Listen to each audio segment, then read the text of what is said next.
ZeBirdBrain, and today we are checking out this book!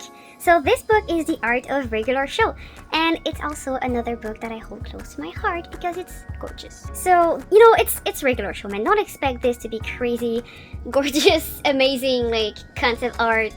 It's a regular show. It's a bit more heartfelt art book than impressive art book. So just so you know, it's actually also a pretty cool piece of book because, I mean, you can't feel it, but it's a dented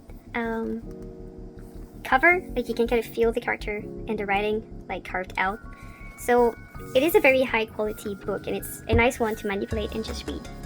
And also, it's not that big. It's a bit on the thin side, but it's very carryable, very nice to carry around. And as you can see with the cover, it's a very honest book, a bit like Steven Universe, and I think that's a recurring theme you're gonna see in my art book reviews of the one that I love. I like to see what the thought process of these artists were, so that's why I like honest drawings. So when you open it, we're gonna take a look at the table of content right here. So there's a lot of content. Some of these are a few pages long, so it's not super detailed. So there's a foreword by J.G. Quintel, so that's cool to see his thoughts on his show. Lots of texts, but you must know me by now. I love books with lots of text because I like interviews. I like to know what the thought process was behind choices. Here they talk about like why they chose certain colors, like watercolors and etc. Very interesting. So we start off with the characters. So not only do you have artwork of these characters, you also have text explaining why they took certain decisions. For example, Rigby was supposed to have a tie. I don't know where it is in there, but they do mention that it was supposed to have a tie, but they removed it because they thought it would be annoying for the animators that were going to animate on the show. So very considerate. More drawings. Cloning will save your life one day. They have a whole part about the pilot, which is great. Because it does take you through the struggles, and I love that they show the comparison between the storyboard and the actual show. Very thoughtful of them to do that. Not every art book do it, but they did it. Very interesting if you want to get into storyboarding. Oh, that part is cool.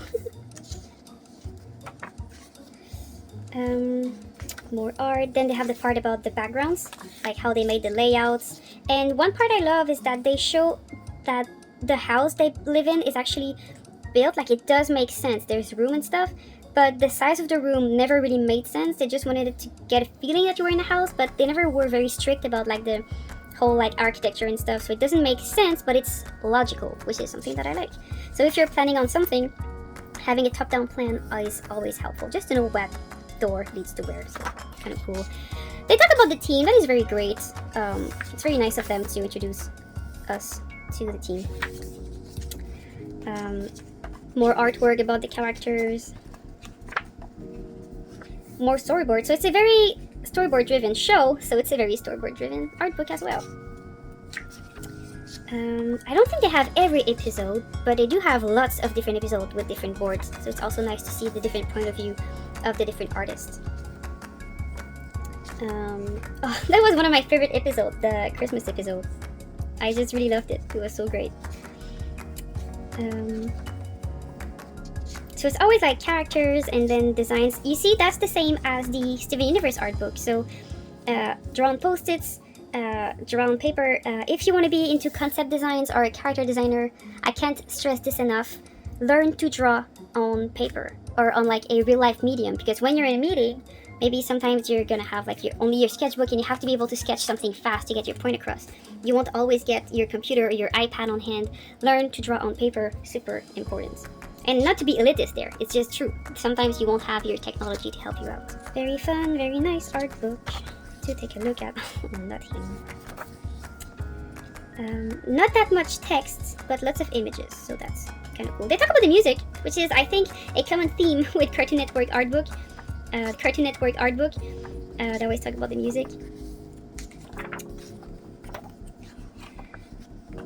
And the part I wanted to get to is this part. Yeah, how to draw the show. So they do give lots of little advice on how to draw this show, and how they look simple, but it's actually pretty hard to draw them right because they're so simple. So I did really enjoy this part. It was really cool. They do it for most of the characters, so pretty interesting to see that.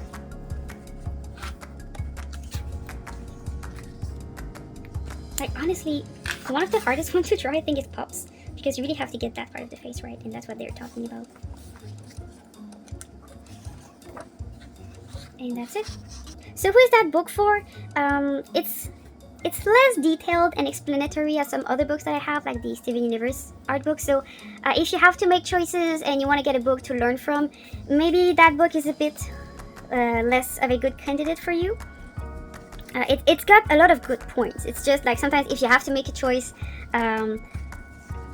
it's not the most instructional art book.